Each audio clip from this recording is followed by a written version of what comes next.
Hello বন্ধুরা, সবাই কেমন আছো? আমি বেরিয়ে পড়েছি কলকাতা এয়ারপোর্ট যাওয়ার জন্য। আমি কিছুদিনের জন্য বাড়ি এসেছিলাম, জাস্ট 2 দিনের জন্য।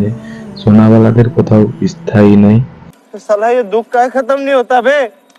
সেই জন্য আবার চলে যেতে হচ্ছে 2 দিনের জন্য। এসে রাস্তায় দেখতে পাচ্ছ জাম আছে, সেজন্য গাড়ি আস্তে আস্তে আস্তে আস্তে যাচ্ছে। কি সুন্দর ভিউটা দেখতে পাচ্ছিলাম, সেই জন্য আমি ভাবলাম আমার পাবলিককেও দেখিয়ে দিই, আমার সাবস্ক্রাইবার গুলোকেও দেখিয়ে দিই কেমন আছে। বন্ধুগুলো ছিল সাথে, বলছিল তুই খালি রাস্তা দেখাবি বা ভিউ দেখাবি, আমাদের জায়গাগুলো দেখা।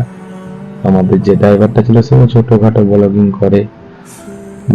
করে ঠিকই কথাই, কিন্তু আমি আর চ্যানেল বা যাই বলো আমি জানি না ওর কি নামে কি আছে না আছে। তো তোমরা রাস্তার ভিউয়ের মজাগুলো লাও, কেমন লাগে কমেন্টে জানাবে। ভালো করে কমেন্ট, ভালো ভালো কমেন্ট করবে, কারণ আমার এই প্রথম শুরুবাত ব্লগিং করার। ঠিক আছে, তোমরা লাইক করবে, যত যত কমেন্ট করবে তত আমি সাহস পাবো ভালো ভালো ভিডিও করার। আমি থাকি হায়দ্রাবাদে, তো হায়দ্রাবাদেরও কিছু কিছু ভিডিও আমি যে ছাড়বো, তোমরা লাইক করবে, কমেন্ট করবে। তোমাদের লাইক কমেন্ট যত আমি দেখতে পাবো আমার চ্যানেলে, তত আমার মনের উৎসাহটা বাড়বে। তাহলে তোমরা লাইক কমেন্ট অবশ্যই করবে, শেয়ারও করে দিবে, আর পুরো ভিডিওটা না টেনে দেখবে। ঠিক আছে, अबे जल्दी बोल, कल सुबह पनवेल निकलना है।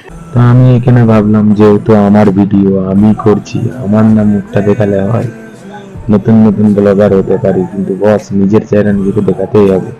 একটু মনটা খারাপ ছিল, কারণ দেশ ছেড়ে চলে যেতে হচ্ছে বাইরে, সেই জন্য আমি আর কি করব, মন খারাপ থাকলেও মুখটা তো দেখাতে হবে।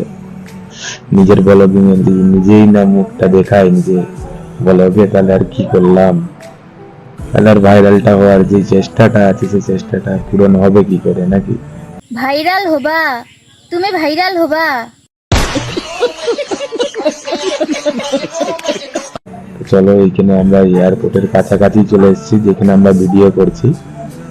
তোমরা রাস্তার ভিউটা দেখো, এখানে রাস্তাটা একদম স্মুথ ছিল, আমাদের ড্রাইভার খুব ভালো ছিল, সে আস্তে আস্তে গল্প করতে করতে চালাচ্ছিল। আর বেশি দেরি নয়, এবারে আমরা চলে আসবো, বেশি দূরে নেই। আর আমি এখানে একটু ভিডিওটা কাট করে দিই, চলো প্লেনে চলে এলাম। এইখানে ভিউটা পুরোটা দেখবে তোমরা, কেমন লাগে কেমন না লাগে সেটাও জানাবে আমাকে। ঠিক আছে, পুরো একদম প্লেন নিচে দিয়ে উপরে যাচ্ছে, তার ভিউটা পুরো ভালোভাবে দেখবে, দেখে তারপরে কমেন্ট করে জানাবে। এইটাই আমার শেষ দিন ছিল কলকাতায়, সেই জন্য আমাকে জোর কান্না পাচ্ছিল, আসতেও মন যাচ্ছিল না। তবুও কি করবো, প্লেনেতে উঠে পড়েছি, যেতে তো হবেই।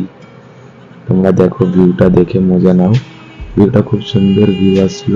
আমার যেহেতু উইন্ডো সিট পড়েনি, তো আমি সেই জন্য আমার পাশে যে বসেছিল তাকে দিয়ে বললাম একটু ভিডিওটা করো, কারণ আমাকে ইউটিউব চ্যানেলটা দেখতে হবে না, সেই জন্য আমি তাকে দিলাম। দিয়ে সে আবার কে ছিল, সে হায়দ্রাবাদি ছেলে ছিল, বাঙালি না, হায়দ্রাবাদেরই ছেলেটা ছিল।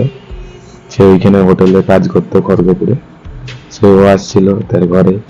তাকে দিয়ে বললাম যে তুমি ভিডিওটা করো, তো হিন্দিতে বলেছিলাম, বাংলায় না। তাই বলে আবার তোমরা ভেবো না যে সে আবার কি করে বাংলা জানলো।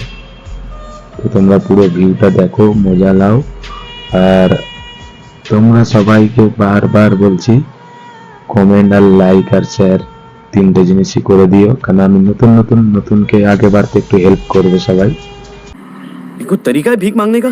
अगर तुम लोग नए हो तो सब्सक्राइब करो, वो जो लाल वाला बटन है उसके साथ स्कैम करो या फिर महफिल जमाओ, मुझे नहीं पता, बस क्लिक हो जाना चाहिए। সেই জন্য সবাইকে বারবার ধরে বলছি পুরো ভিডিওটা দেখবে, আর কমেন্ট লাইক আর শেয়ারটা অবশ্যই করে দিবে। চলো আজকের মতো টাটা, বাই বাই।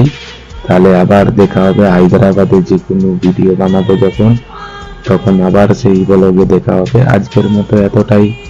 সবাই ভালো থেকো, সবাই নিজের শরীরের খেয়াল রেখো।